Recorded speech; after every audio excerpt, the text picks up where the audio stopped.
தமிழகத்தில் 38 மக்களவைத் தொகுதிகளுக்கு நடைபெற்ற தேர்தலில் 70.9% வாக்குகளும், 18 சட்டமன்ற தொகுதி இடைத்தேர்தலில் 71.62% வாக்குகளும் பதிவாகியுள்ளன. வாக்கு இயந்திரங்கள் அனைத்தும் வாக்கு எண்ணும் மையங்களுக்கு அனுப்பி வைக்கப்பட்டு பலத்த போலீஸ் பாதுகாப்பு ஏற்பாடுகள் செய்யப்பட்டுள்ளன. தமிழகத்தில் வேலூர் தவிர 38 மக்களவை தொகுதிகளுக்கும் காலியாக உள்ள 18 சட்டப்பேரவை தொகுதிகளுக்கும் நேற்று வாக்குப்பதிவு நடைபெற்றது. காலை 7 மணிக்கு தொடங்கிய வாக்குப்பதிவு மாலை 6 மணி வரை விறுவிறுப்பாக நடைபெற்றது. சித்திரை திருவிழா காரணமாக மதுரை மக்களவை தொகுதியில் மட்டும் இரவு 8 மணி வரை வாக்குப்பதிவு நடைபெற்றது. வாக்குப்பதிவு நிறைவடையும் பொழுது வரிசையில் காத்திருந்தவர்களுக்கு டோக்கன் வழங்கப்பட்டு வாக்களிக்க ஏற்பாடு செய்யப்பட்டது. தமிழகத்தில் மக்களவைத் தேர்தலில் ஒட்டுமொத்தமாக 70.9% வாக்குகள் பதிவாகியுள்ளதாக தேர்தல் ஆணையம் அறிவித்துள்ளது. அதிகபட்சமாக நாமக்கல் தொகுதியில் 79.75% வாக்குகளும், குறைந்தபட்சமாக தென் சென்னை தொகுதியில் 57.43% வாக்குகளும் பதிவாகியுள்ளன. சித்திரை திருவிழா நடைபெற்ற மதுரை தொகுதியில் 62.01% வாக்குகள் பதிவாகியுள்ளன. இதேபோல் 18 சட்டமன்ற தொகுதிகளுக்கு நடைபெற்ற இடைத்தேர்தலில் 71.62% வாக்குகள் பதிவானதாக தேர்தல் ஆணையம் அறிவித்துள்ளது. அதிகபட்சமாக அரூர் தொகுதியில் 86.96% வாக்குகளும், குறைந்தபட்சமாக சாத்தூர் தொகுதியில் 60.87% வாக்குகளும் பதிவாகியுள்ளன. தமிழகம் முழுவதும் வாக்குப்பதிவு நிறைவடைந்ததை அடுத்து மின்னணு வாக்குப்பதிவு இயந்திரங்கள் சீல் வைக்கப்பட்டு பலத்த போலீஸ் பாதுகாப்புடன் வாக்கு எண்ணும் மையங்களுக்கு கொண்டு செல்லப்பட்டன. 38 தொகுதிகளில் பதிவான வாக்குகளை எண்ணுவதற்காக 38 மையங்கள் அமைக்கப்பட்டுள்ளன. அங்கு துப்பாக்கி ஏந்திய போலீசார் பாதுகாப்புடன் வாக்குப்பதிவு இயந்திரங்கள் வைக்கப்படுவதோடு தேர்தல் கட்டுப்பாட்டு அறையில் இருந்து 24 மணி நேரமும் கண்காணிப்பதற்காக சிசிடிவி கேமராக்களும் பொருத்தப்பட்டுள்ளன. வடசென்னை மக்களவைத் தொகுதி மற்றும் பெரம்பூர் சட்டமன்ற இடைத்தேர்தலில் பதிவான வாக்குகளை எண்ணுவதற்கான மையம் சென்னை ராணிமேரி கல்லூரியில் அமைக்கப்பட்டுள்ளது. இதையடுத்து அங்கு பயன்படுத்தப்பட்ட மின்னணு வாக்குப்பதிவு இயந்திரங்களும் ஒப்புகை சீட்டு கருவிகளும் சீல் வைக்கப்பட்டு ராணிமேரி கல்லூரிக்கு கொண்டு செல்லப்பட்டன. வடசென்னை நாடாளுமன்ற தொகுதி வாக்குப்பதிவு இயந்திரங்கள் தனித்தனியாக 6 அறைகளிலும், பெரம்பூர் சட்டமன்ற தொகுதி வாக்குப்பதிவு இயந்திரங்கள் மற்றொரு அறையிலும் வைக்கப்பட்டு பூட்டி சீல் வைக்கப்பட்டன. இதேபோல் தென் சென்னை தொகுதி வாக்கு இயந்திரங்கள் அண்ணா பல்கலைக்கழகத்திலும், மத்திய சென்னை வாக்குப்பதிவு இயந்திரங்கள் லயோலா கல்லூரியிலும் வைக்கப்பட்டுள்ளன. வாக்குப்பதிவு இயந்திரங்கள் வைக்கப்பட்டுள்ள அறைகளுக்கு 3 அடுக்கு போலீஸ் பாதுகாப்பு போடப்பட்டுள்ளது. நேற்றிரவு 3 இடங்களுக்கும் சென்று சென்னை மாநகர காவல் ஆணையர் AK விஸ்வநாதன் பாதுகாப்பு ஏற்பாடுகளை ஆய்வு செய்தார். அடுத்த மாதம் 23ஆம் தேதி வாக்கு எண்ணிக்கை நடைபெற இருப்பதால் அதுவரை துப்பாக்கி ஏந்திய போலீசார் 24 மணி நேரமும் பாதுகாப்பு பணியில் ஈடுபடுவர். இதனிடையே புதுச்சேரி மக்களவைத் தொகுதியில் 80.95% வாக்குகள் பதிவானதாக அறிவிக்கப்பட்டுள்ளது. அதேபோல் புதுச்சேரியில் உள்ள தட்டாஞ்சாவடி சட்டப்பேரவைத் தொகுதி இடைத்தேர்தலில் 69.89% வாக்குகள் பதிவானதாக கூறப்படுகிறது. தமிழ்நாடு, புதுச்சேரி மாநிலங்களை தவிர்த்து மேற்குவங்கம், மகாராஷ்டிரா உட்பட 10 மாநிலங்களில் நேற்று மக்களவைத் தேர்தல் நடைபெற்றது. ஜம்மு காஷ்மீர் மாநிலத்தில் மட்டும் பல இடங்களில் வாக்குச்சாவடிகள் மற்றும் பாதுகாப்பு படை வீரர்கள் மீது கல்வீச்சு சம்பவங்கள் அரங்கேறின. ஒட்டுமொத்தமாக 66% வாக்குகள் பதிவாகின. நாடு முழுவதும் மக்களவைத் தேர்தல் கடந்த 11ஆம் தேதி தொடங்கி அடுத்த மாதம் 19ஆம் தேதி வரை 7 கட்டங்களாக நடைபெற்று வருகிறது. கடந்த 11ஆம் தேதி முதல் கட்டமாக 91 தொகுதிகளுக்கு தேர்தல் நடைபெற்ற நிலையில் நேற்று 2ஆம் கட்டமாக தமிழகம் மற்றும் புதுச்சேரியில் உள்ள 39 தொகுதிகள் உட்பட 95 மக்களவைத் தொகுதிகளில் வாக்குப்பதிவு நடைபெற்றது. இதன்படி கர்நாடகாவில் 14 தொகுதிகளுக்கும், மகாராஷ்டிராவில் 10, உத்தரப்பிரதேசத்தில் 8, பீகார், அசாம், ஒடிசா ஆகிய மாநிலங்களில் தலா 5 தொகுதிகளிலும் வாக்குப்பதிவு நடைபெற்றது. மேற்கு வங்கம் மற்றும் சத்தீஸ்கரில் தலா 3 தொகுதிகள், காஷ்மீரில் 2 தொகுதிகள், மணிப்பூரில் 1 தொகுதிக்கும் தேர்தல் நடத்தப்பட்டது. காலை 7 மணிக்கு தொடங்கி மாலை 6 மணி வரை வாக்குப்பதிவு விறுவிறுப்பாக நடைபெற்றது. மாவோயிஸ்ட் ஆதிக்கம் நிறைந்த பகுதிகளில் மட்டும் நேற்று மாலை 5 மணியுடன் வாக்குப்பதிவு நிறைவு பெற்றது. ஒடிசா மாநிலத்தில் மக்களவைத் தேர்தலுடன் சட்டப்பேரவைத் தேர்தலுக்கான 2ஆம் கட்ட வாக்குப்பதிவும் நடைபெற்றது. கர்நாடகா, மகாராஷ்டிரா உட்பட 9 மாநிலங்களில் பெரிய அளவில் அசம்பாவிதங்கள் நிகழாமல் வாக்குப்பதிவு நடைபெற்ற நிலையில் ஜம்மு காஷ்மீர் மாநிலத்தில் பல இடங்களில் கல்வீச்சு சம்பவங்கள் அரங்கேறின. ஸ்ரீநகர் தொகுதியில் பல இடங்களில் வாக்குச்சாவடிகள் மீதும் பாதுகாப்பு படையினர் மீதும் மர்ம நபர்கள் கல்வீசி தாக்குதல் நடத்தினர். இதில் 2 டிஎஸ்பிக்கள் உட்பட ஏராளமான போலீசார் காயமடைந்த நிலையில் வாக்களிக்க வந்த அப்பாவி பொதுமக்கள் சிலரும் காயமடைந்தனர். இதனையடுத்து பாதுகாப்பு படையினர் எடுத்த நடவடிக்கைகள் காரணமாக வன்முறைகள் ஓய்ந்த நிலையிலும் வாக்குப்பதிவு மிகவும் மந்தமாகவே நடைபெற்றது. மாலை 6 மணியுடன் 2ஆம் கட்ட வாக்குப்பதிவு நிறைவடைந்த நிலையில் அதிகபட்சமாக மேற்கு வங்கம் மாநிலத்தில் 76.42%, குறைந்தபட்சமாக ஜம்மு காஷ்மீர் மாநிலத்தில் 45.5% வாக்குகளும் பதிவாகியுள்ளன. 95 தொகுதிகளிலும் சேர்த்து சராசரியாக 66% வாக்குகள் பதிவாகியிருப்பதாக துணை தேர்தல் ஆணையர் உமேஷ் சின்ஹா தெரிவித்தார். சிதம்பரம் தொகுதிக்குட்பட்ட பொன்பரப்பி கிராமத்தில் பாமக விடுதலை சிறுத்தைகள் கட்சியினரிடையே ஏற்பட்ட மோதலில் 20க்கும் மேற்பட்ட வீடுகள் சூறையாடப்பட்டன. இதேபோல பல்வேறு இடங்களில் தேர்தலையொட்டி வன்முறைகள் அரங்கேறின. சிதம்பரம் தொகுதிக்குட்பட்ட பொன்பரப்பி கிராமத்தில் வாக்குப்பதிவு நடைபெற்றுக் கொண்டிருந்த போது பாமகவைச் சேர்ந்த சிலர் விடுதலை சிறுத்தைகள் கட்சித் தலைவர் திருமாவளவனின் சின்னமான பானையை உடைத்ததாக கூறப்படுகிறது. இதனால் இரு பிரிவினரிடையே பயங்கர தகராறு ஏற்பட்டது. இந்த சம்பவத்தை தொடர்ந்து அங்கிருந்த 20க்கும் மேற்பட்ட வீடுகள் அடித்து உடைக்கப்பட்டன. இதனால் ஏராளமான போலீசார் குவிக்கப்பட்டனர்.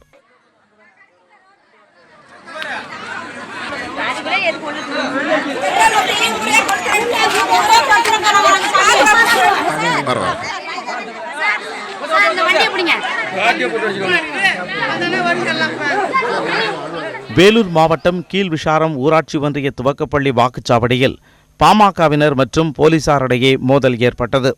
இதனையடுத்து போலீசார் வானத்தை நோக்கி துப்பாக்கியால் சுட்டு எச்சரிக்கை விடுத்தனர். வன்முறை காரணமாக தேர்தல் தாமதமானதை அடுத்து 1 மணி நேரம் வாக்குப்பதிவு நீட்டிக்கப்பட்டது. கன்னியாகுமரி மாவட்டம் வீரவநல்லூர் வாக்குச்சாவடியில் அமமுகவினர் பாஜகவினர் இடையே மோதல் ஏற்பட்டது. இந்த சம்பவம் குறித்து பூதப்பாண்டி போலீசார் விசாரணை மேற்கொண்டு வருகின்றனர்.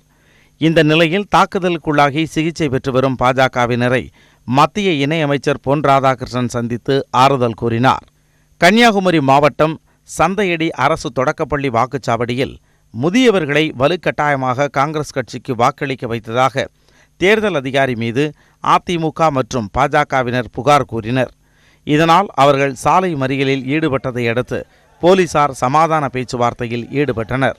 திருச்சி மாவட்டம் திருவெரும்பூரில் வாக்கு இயந்திரத்தை மாற்றி வைத்ததாக குற்றம் சாட்டி அமமுக வேட்பாளர் சாருவாலா தொண்டைமான் வாக்குச்சாவடியில் அமர்ந்து தர்ணா போராட்டத்தில் ஈடுபட்டார். இதையடுத்து அங்கிருந்த தேர்தல் பணியாளர்கள் 2 மயக்கமடைந்தனர். இதனால் அப்பகுதியே பரபரப்பாக காணப்பட்டது. இதனிடையே தூத்துக்குடியில் செய்தியாளர்களிடம் பேசிய கனிமொழி அதிமுகவினர் வாக்குச்சாவடிகளை கைப்பற்றியதாக குற்றம் சாட்டினார். வாக்குப்பதிவு முடிவடைந்த நிலையில் திருச்செந்தூர் சுப்பிரமணிய சுவாமி கோவிலில் தமிழக பாஜக தலைவரும் பாஜக வேட்பாளருமான தமிழிசை சவுந்தரராஜன் வழிபாடு நடத்தினார். பின்னர் செய்தியாளர்களிடம் பேசிய அவர் திமுகவுக்கு தோல்வி பயம் வந்துவிட்டதாகவும் தமிழகத்தில் நடைபெற்ற தேர்தல் முறைகேடுகளுக்கு காரணம் திமுக தான் எனவும் குற்றம் சாட்டினார். மக்களே சொல்றாங்க, இந்த எந்த 2 கட்சி கொடுத்ததுன்னா திமுகவும் அமமுகவும் சொல்றாங்க, கிளீனா சொல்றாங்க மக்கள். ஆனா எனக்குள்ள கவலை என்னன்னா அவங்க 2 பேருமே நிறைய வச்சிருக்காங்க, மக்களுக்கு கொடுத்தது ரொம்ப குறைவா கொடுத்திருக்காங்க. இந்நிலையில் புதுக்கோட்டை மாவட்டம் ஆவுடையார் கோவிலில் உள்ள வாக்குச்சாவடி ஒன்றில் கொளுத்தும் வெயிலில் வாக்களிக்க நின்றிருந்த மூதாட்டி மயங்கி விழுந்து மரணமடைந்தார். மல்லிகா என்ற மூதாட்டி வெயிலின் தாக்கத்தை சமாளிக்க முடியாமல் வாக்குச்சாவடியில் உயிரிழந்த சம்பவம் அங்கு சோகத்தை ஏற்படுத்தியுள்ளது. வேலூர் மாவட்டம் அனந்தலை பகுதியில் வாக்குச்சாவடி மையத்திற்குள் 80 வயது மூதாட்டி மயங்கி விழுந்து உயிரிழந்தார். வெயிலின் தாக்கத்தை சமாளிக்க முடியாமல் மூதாட்டி துளசி அம்மாள் மயங்கி விழுந்தார். இதையடுத்து மருத்துவமனைக்கு கொண்டு செல்லும் வழியில் அவர் பரிதாபமாக உயிரிழந்தார். தமிழகம் மற்றும் புதுச்சேரியில் +2 பொதுத் தேர்வு முடிவுகள் இன்று வெளியாகின்றன. இதனை இணையதளத்தில் பார்க்கலாம் என தேர்வுகள் துறை இயக்ககம் அறிவித்துள்ளது. தமிழகம் மற்றும் புதுச்சேரியில் +2 பொதுத் தேர்வுகள் கடந்த மாதம் 1ஆம் தேதி தொடங்கி 19ஆம் தேதி வரை நடைபெற்றது. இந்த தேர்வில் சுமார் 9 லட்சம் மாணவ மாணவிகள் கலந்து கொண்டனர். விடைத்தாள் திருத்தும் பணி நிறைவடைந்த நிலையில் தேர்வு முடிவுகள் இன்று காலை 9:30 மணிக்கு வெளியிடப்பட உள்ளன. தேர்வு முடிவுகளை www.tnresults.nic.in, www.dge1.tn.nic.in, www.tnresults.nic.in dge2.tn.nic.in என்ற இணையதளங்கள் மூலமாக மாணவ மாணவிகள் அறிந்து கொள்ளலாம் என அரசு தேர்வுகள் துறை இயக்ககம் அறிவித்துள்ளது. மாணவ மாணவிகள் தங்களுடைய பதிவு எண், பிறந்த தேதி, மாதம் மற்றும் ஆண்டை குறிப்பிட்டு தேர்வு முடிவுகளை அறிந்து கொள்ளலாம். இது மட்டுமன்றி மாணவ மாணவிகளுக்கு செல்போன் குறுஞ்செய்தி வாயிலாகவும் தேர்வு முடிவுகள் அனுப்பி வைக்கப்பட உள்ளன. கடந்த ஆண்டு நடைபெற்ற +2 தேர்வில் 91.1% பேர் தேர்ச்சி அடைந்தனர். 1180 மதிப்பெண்களுக்கு மேல் பெற்ற மாணவர்களின் எண்ணிக்கை 231ஆக இருந்தது. 238 அரசு மேல்நிலைப் பள்ளிகள் 100% தேர்ச்சி என்ற பெருமையை அடைந்தன.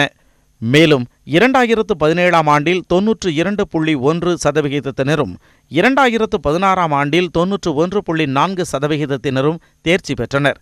2015 மற்றும் 2014ஆம் ஆண்டுகளில் 90.6% இருந்தது.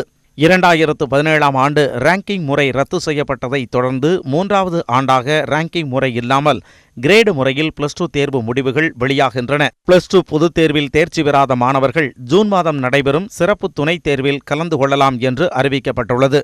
இதற்கான தேதி விரைவில் அறிவிக்கப்பட உள்ளது. நாடாளுமன்றத்தில் இடம் பிடிக்க வேண்டும் என்பதற்காகவே வயநாடு தொகுதியில் காங்கிரஸ் தலைவர் ராகுல் காந்தி போட்டியிடுவதாக பிரதமர் நரேந்திர மோடி குற்றம் சாட்டியுள்ளார். கேரளாவில் மார்க்சிஸ்ட் கம்யூனிஸ்ட் கட்சிக்கு எதிராக போட்டியிடும் ராகுல் காந்தி டெல்லியில் ரகசியமாக நட்புறவு கொண்டிருப்பதாகவும் பிரதமர் விமர்சித்துள்ளார். நாடாளுமன்ற தேர்தலையொட்டி குஜராத், கர்நாடகா, கேரளா ஆகிய மாநிலங்களில் பிரதமர் நரேந்திர மோடி நேற்று பிரச்சாரம் மேற்கொண்டார். கேரளாவின் திருவனந்தபுரத்தில் நடைபெற்ற பொதுக்கூட்டத்தில் கலந்து கொண்டு பேசிய அவர், தென்னிந்திய மக்களுடன் இருப்பதை வெளிப்படுத்தவே வயநாடு தொகுதியில் போட்டியிடுவதாக கூறும் ராகுல் காந்தி திருவனந்தபுரம் தொகுதியில் போட்டியிடாதது ஏன் என்று கேள்வி எழுப்பினார். நாடாளுமன்றத்தில் இடம் பிடிப்பதற்காகவே வயநாடு தொகுதிக்கு ராகுல் காந்தி வந்திருப்பதாகவும் அவர் விமர்சித்தார். கேரளாவில் மார்க்சிஸ்ட் கம்யூனிஸ்ட் கட்சியை பற்றி ஒரு வார்த்தை கூட பேச மாட்டேன் என்று கூறும் ராகுல் காந்தி டெல்லியில் மார்க்சிஸ்ட் கம்யூனிஸ்ட் கட்சியுடன் ரகசிய நட்புறவு வைத்திருப்பதாகவும் மோடி குற்றம் சாட்டினார். தன் மீதும் பாஜக மீதும் நம்பிக்கை அதிகரித்திருப்பதாக பிரதமர் கூறினார். தங்களது வாழ்த்துக்களுடன் நம்பிக்கையை நாட்டின் வளர்ச்சியாக மாற்ற விரும்புவதாகவும் பிரதமர் நரேந்திர மோடி கூறினார்.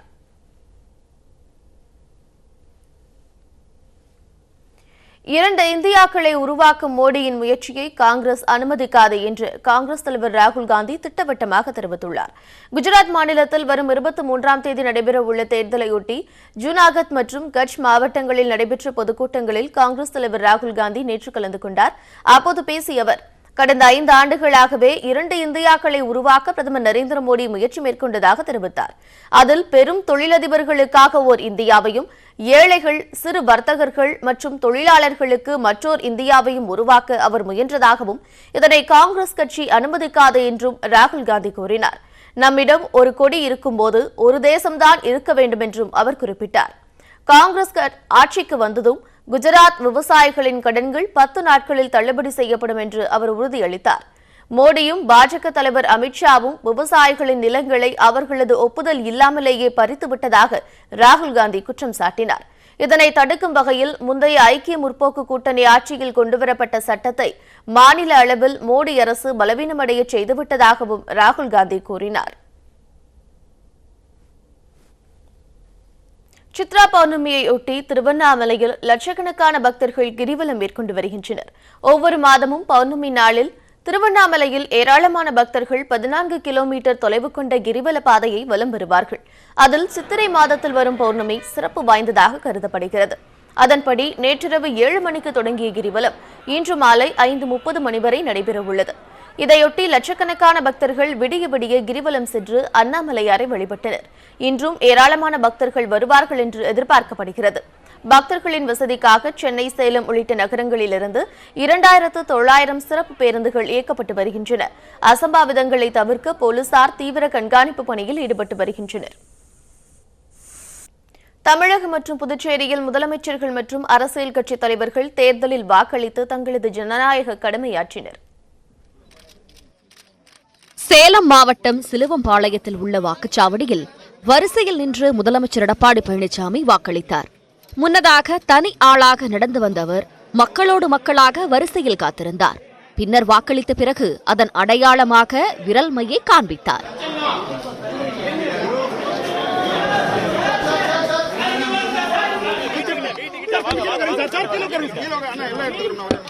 திமுக தலைவர் மு க ஸ்டாலின் தேனாம்பேட்டையில் உள்ள வாக்குச்சாவடி மையத்தில் வரிசையில் காத்திருந்து வாக்களித்தார்.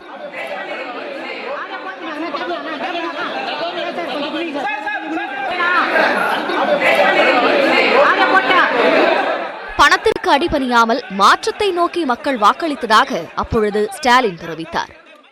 நோட்டுகளுக்கு அடிபணியாமல் நிச்சயமாக தமிழ்நாட்டில் இருக்கக்கூடிய வாக்காளர்கள் ஜனநாயகத்தை முறையாக பாதுகாப்பார்கள் என்ற நம்பிக்கை எனக்கு இருக்கிறது. சென்னை சாலிகிராமத்தில் உள்ள வாக்குச்சாவடியில் தேமுதிக பொதுச் செயலாளர் விஜயகாந்த் தனது மனைவி பிரேமலதாவுடன் சென்று வாக்களித்தார்.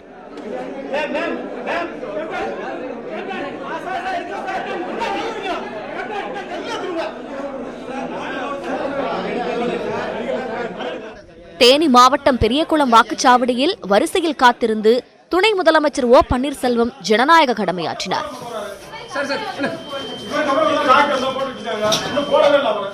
சென்னை பெசன்ட் நகரில் உள்ள வாக்குச்சாவடி மையத்தில் அம்மா மக்கள் முன்னேற்ற கழக துணை பொதுச் செயலாளர் டிடிவி தினகரன் குடும்பத்துடன் சென்று வாக்களித்தார்.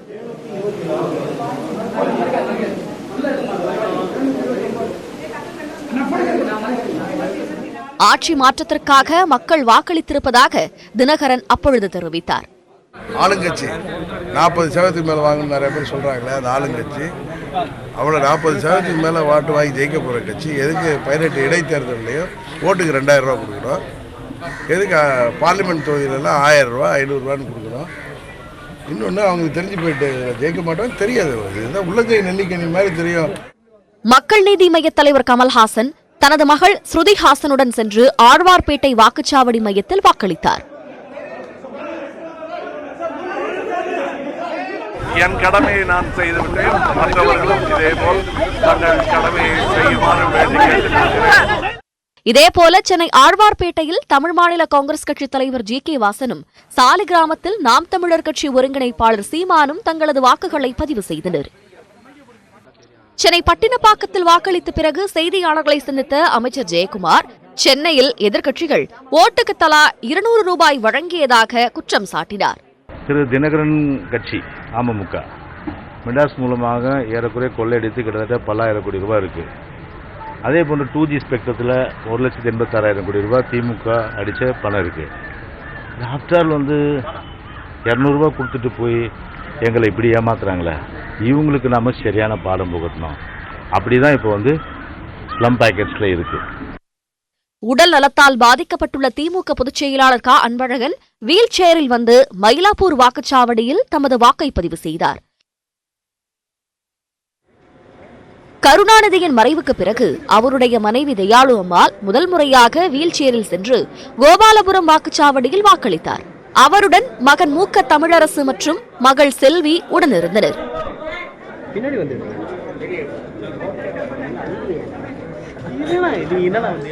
சிவகங்கை மாவட்டம் காரைக்குடியை அடுத்த கண்டனூரில் உள்ள வாக்குச்சாவடி மையத்தில் மத்திய முன்னாள் அமைச்சர் ப சிதம்பரம் வாக்களித்தார்.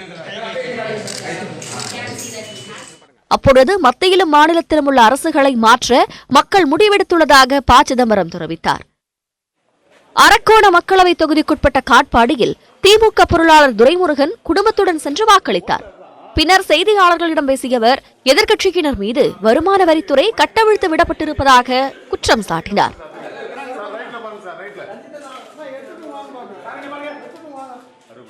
தேர்தல் நடைபெறுகிற பொழுது கூட ஒரு பக்கத்தில் வாக்குமதிப்பு, இன்னொரு பக்கம் அதாவது வேட்டை இன்கம் டேக்ஸ் போய் பார்ப்பது என்பது இது ஜனநாயக நாடல்ல. ஜனநாயக நாடா என்ற ஒரு கேள்வி. மதுரை மீனாட்சி கல்லூரி வாக்குச்சாவடி மையத்தில் அமைச்சர் செல்லூர் ராஜு குடும்பத்துடன் சென்று வாக்களித்தார். அப்பொழுது பணத்தை ஒரு பொருட்டாகவே மதிக்காமல் மக்கள் தாங்கள் விரும்பியவர்களுக்கு வாக்களித்து வருவதாக தெரிவித்தார். மக்கள் பொறுத்தளவுக்கு யாருக்கு வாக்களிக்கணும்னு நினைக்கிறாங்களோ அவங்களுக்கு தான் வாக்களிப்பாங்க. அதில் மாற்று கருத்து எதுவும் இல்லை. பணம் ஒரு பொருட்டல்ல. சிவகாசி அருகே திருத்தங்கலில் வாக்களித்த அமைச்சர் ராஜேந்திர பாலாஜியிடம் தமிழகத்தில் பணப்புழக்கம் அதிகமாக உள்ளது பற்றி கேள்வி எழுப்பப்பட்டது. அதற்கு தமிழகம் பொருளாதாரத்தில் முன்னேறிக் கொண்டிருப்பதாக கிண்டலாக பதிலளித்தார். தமிழகத்தில் பணப்புழக்கம் அதிகமாக இருக்குன்னு சொன்னால் பொருளாதாரத்தில் உயர்ந்திருக்குன்னு அர்த்தம். நாமக்கல் மாவட்டம் பள்ளிப்பாளையத்தில் மின்துறை அமைச்சர் தங்கமணியும், கரூர் இலுப்பூரில் அமைச்சர் விஜயபாஸ்கரும் தங்களது குடும்பத்துடன் சென்று தங்களது வாக்கை பதிவு செய்தனர்.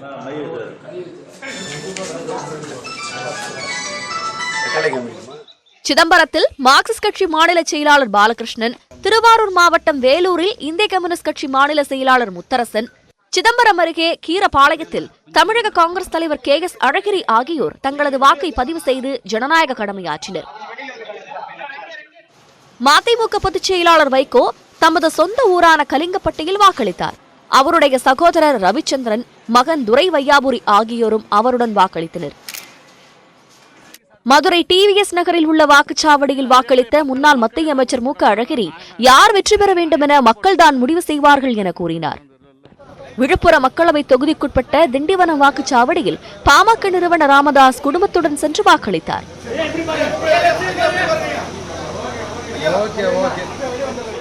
புதுச்சேரி பொதுத்துறை அலுவலகத்தில் அமைக்கப்பட்ட வாக்குச்சாவடியில் முதலமைச்சர் நாராயணசாமி தமது ஜனநாயக கடமையாற்றினார்.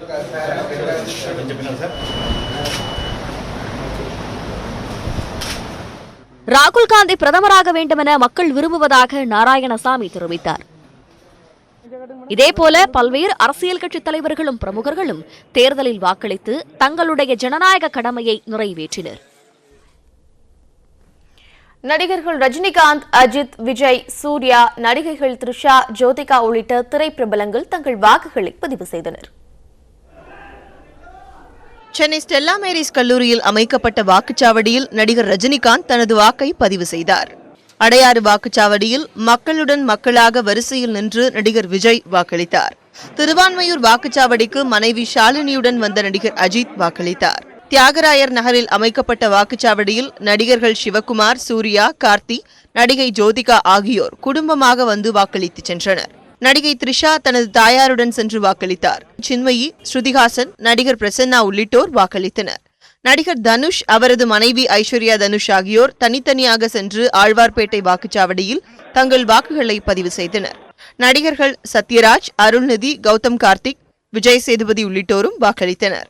இது இளைஞர்கள் தான் கண்டிப்பாக முன்னாடி வாக்களிக்கணும் இல்லையா? அது நம்ம முதல் தடவை ஓட்டு போடுறது நம்மளுக்கு ஒரு நல்ல அனுபவம் தானே. இப்போ எனக்கே முதல் முறை ஓட்டு போடையில் ஒரு த்ரில்லிங்காக இருந்தது.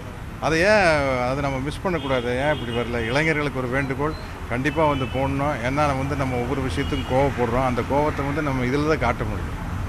பெரும்பாலான மக்களோட பெரிய நம்பிக்கை இந்த எதுக்கு ஓட்டு போடணும் இல்லையோ, ஆனால் நான் என் ஓட்டை இந்த வருஷம் ரொம்ப அதிகப்படியாக ஓட்டு பதிவாயிருக்குன்னு நான் நம்புகிறேன். ஏன்னா இப்போ நான் ரீசெண்டாக ரொம்ப கவனிக்கிறேன், மக்கள்கிட்ட அரசியல் பற்றின அறிவு, விழிப்புணர்வு கொஞ்சம் அதிகமாக நிறைய பேர் பேசிக்கிறாங்க, ஷேர் பண்ணிக்கிறாங்க. எவ்வளோ SIT கல்லூரியில் நடிகர் உதயநிதி ஸ்டாலின் தனது வாக்கை பதிவு செய்தார். வாக்களிச்சுட்டாங்க. எல்லாரும் மக்களும் ரொம்ப ஆர்வமாக எல்லாம் வாக்களிச்சுட்டு இருக்காங்க கியூவில் நின்று. கண்டிப்பாக இது ஒரு ஆட்சி மாற்றத்துக்கான தேர்தலாக இருக்கும்னு நான் நம்புறேன். நடிகர்கள் பிரபு, விக்ரம் பிரபு, ராகவா லாரன்ஸ், பரத், ஆதி, விஜய் ஆண்டனி, செந்தில் உள்ளிட்டோரும் தங்கள் வாக்குகளை பதிவு செய்தனர். அது நல்ல போன வாட்டி விட இந்த வாட்டி நல்ல ஜனங்கள் நிறையா இருக்காங்க. கண்டிப்பாக அது யாருக்கு என்னென்ன ஆண்டவன் இருந்தால் தெரியும். புதிய வாக்காளர்களுக்கு நீங்கள் என்ன சொல்லுவீங்க? சென்னை சாலிகிராமம் வாக்குச்சாவடியில் வாக்களித்த வடிவேலு தேர்தலுக்கு பிறகு விடிவு காலம் பிறக்கும் என கூறினார். இந்த எலெக்ஷன் ரொம்ப வித்தியாசமான எலெக்ஷனு. அநேகமாக இந்த எலெக்ஷன் முடிஞ்சோன்னா கடுமையான மழை பெய்யும் நினைக்கிறேன் நான். ஏன்னா இந்த எலெக்ஷனுக்கு அப்புறம் மக்களுக்கு எல்லாருக்குமே ஒரு நல்ல விடிவு காலம். நடிகர் அர்ஜுன் மனைவி மகள்களுடன் சென்னையில் வாக்களித்தார். நடிகர் சித்தார்த்தும் அதே வாக்குச்சாவடியில் வாக்களித்தார்.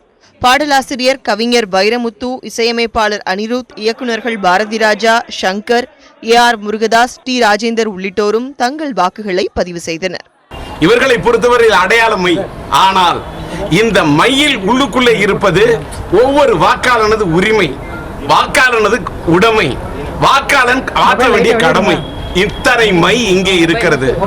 ஆனால் அளிக்க வேண்டிய வாக்கை அளிக்க வேண்டியவர்களுக்கு அளிக்காமல் இவர்கள் வாக்களித்து விட்டால் அது மடமை. தன்னுடைய உரிமையை மறந்து, உடைமையை மறந்து, தன்னுடைய கடமையை மறந்து, வாய்மையை மறந்து, தூய்மையை மறந்து, மடமையை மட்டும் நினைத்து வாக்களிக்கக்கூடிய சூழ்நிலை இருந்தால் இந்த நாடு எங்கே போகும்? இதனிடையே நடிகர் ரமேஷ் கண்ணா உள்ளிட்ட சில நடிகர்களின் பெயர்கள் வாக்காளர் பட்டியலில் இடம்பெறவில்லை என சர்ச்சை எழுந்தது. அதே தெருவில் இருக்கிற என் மனைவிக்கு அதே வீட்டில் இருக்க மனைவிக்கு ஓட்டு இருக்கான், உங்களுக்கு இல்லை சார்ன்றாங்க. அப்போது ஒரே வீட்டில் இருக்க கணவனுக்கு ஓட்டு இருக்காது, மனைவி ஓட்டு இருக்குமா? இது யாருடைய தவறு? இது யார் பொறுப்பு ஏற்றுக்கிறது? என்னுடைய ஓட்டு இன்னைக்கு வேஸ்ட்டாக போச்சு, இனிமேல் நான் எப்படி ஓட்டு போடுறது? இதேபோல் நடிகர் ஸ்ரீகாந்த் மற்றும் அவரது மனைவியின் பெயரும் பதிவேட்டில் இல்லாததால் சிறிது நேரம் அவர்கள் காத்திருக்க வேண்டிய நிலை ஏற்பட்டது. பின்னர் அடையாள அட்டை உள்ளிட்ட ஆவணங்களை வைத்து அவர்கள் இருவரும் வாக்களிக்க அனுமதிக்கப்பட்டனர். எப்படி பேர் மிஸ் ஆச்சுன்னு தான் புரியல. எனக்கு இத்தனை வருஷமாக போட்டுக்கிட்டு இருக்கோம், இந்த வாட்டி என்ன புதுசாக பேர் இல்லாமல் போயிடுச்சுன்னு பார்த்தோம். 2 பேருமே இல்லை, மேபி ஸ்கிப்பாக இருக்கலாம் வேறு இடத்துல. ஃபார்ச்சுனேட்லி அவங்க அப்ரூவ் பண்ணிட்டோம். அதே மாதிரி எல்லாரும் வந்து இதே மாதிரி கியூவில் நின்று ஓட்டு போடணும்னு ஆசைப்படுறேன். இதேபோல் நடிகர் சிவகார்த்திகேயன் மனைவியின் பெயர் வாக்காளர் பட்டியலில் இடம்பெற்றிருந்த நிலையில் நடிகர் சிவகார்த்திகேயனின் பெயர் வாக்காளர் பட்டியலில் இல்லை. இதையடுத்து நீக்கப்பட்டவர்கள் பட்டியலில் அவரது பெயர் இடம்பெற்றிருந்ததால் சிறப்பு அனுமதியில் சிவகார்த்திகேயன் வாக்களித்தார். பின்னர் உரிமைக்காக போராடுங்கள் என தமது ட்விட்டர் பக்கத்தில் சிவகார்த்திகேயன் பதிவு வெளியிட்டார். தமிழகம் முழுவதும் பல்வேறு பகுதிகளில் புதுமண தம்பதிகள் மணக்கோலத்தில் வந்து தங்களது ஜனநாயக கடமையை ஆற்றினர். சென்னையைச் சேர்ந்த மணிமாலா என்பவர் மணமுடித்த கையோடு தனது கணவர் மணிகண்டனுடன் பெருங்குடியில் உள்ள வாக்குச்சாவடிக்கு விரைந்து தனது வாக்கினை பதிவு செய்தார்.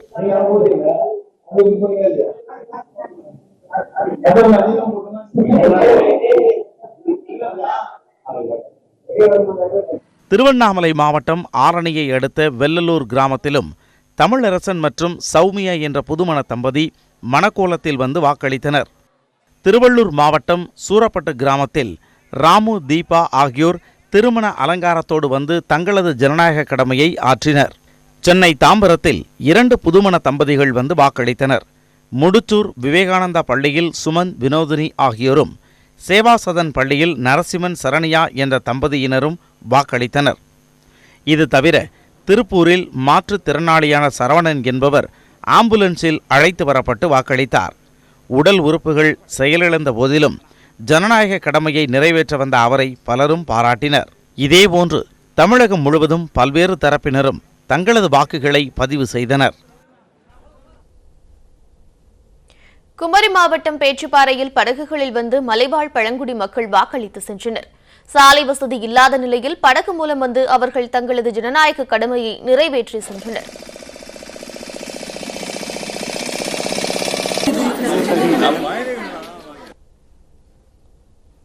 புதுக்கோட்டை அருகே குறிப்பிட்ட ஒரு சமூகத்தினரை இழிவாக பேசி வாட்ஸ்அப் ஆடியோ பரவியதை அடுத்து அப்பகுதியில் வன்முறை வெடித்தது. புதுக்கோட்டை மாவட்டம் பொன்னமராவதி பகுதியில் நேற்று மாலை வாட்ஸ்அப் ஆடியோ ஒன்று பரவ தொடங்கியது. அதில் குறிப்பிட்ட ஒரு சமூகத்தினரை இழிவாக பேசியிருந்ததை அடுத்து பாதிக்கப்பட்ட அச்சமூகத்தினர் போலீசில் புகார் அளிக்க சென்றனர். அப்போது அவர்களது புகாரை காவல்துறையினர் வாங்க மறுத்ததாக கூறப்படுகிறது. இதனால் ஆத்திரமடைந்த அவர்கள் பேருந்து நிலையத்தில் விளக்குகள் மற்றும் கடைகளை அடித்து உடைத்து சேதப்படுத்தினர். தங்களது சமூகத்தை இழிவாக பேசிய மாற்று சமூகத்தைச் சேர்ந்தவர்களை கைது செய்ய கோரி அவர்கள் சாலை மறியலிலும் ஈடுபட்டனர்.